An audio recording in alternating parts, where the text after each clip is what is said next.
Here's how to get verified on LinkedIn in 60 seconds or less.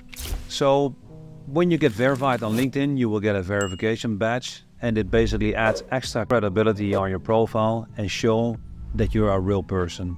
Whether you use LinkedIn for your content, as a prospecting tool, or when people Google you and want to check out whether you're a real person, this verification badge adds extra credibility. So let's dive right in. If you go to your LinkedIn profile, you click on the More button, About this profile, and then you click on the Verify Now button. This will show you a QR code which you can scan with your mobile phone.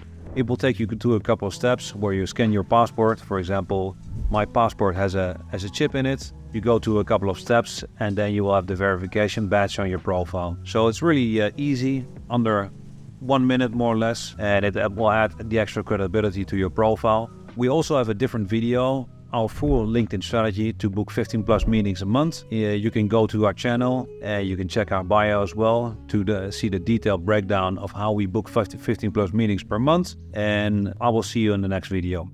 Take care.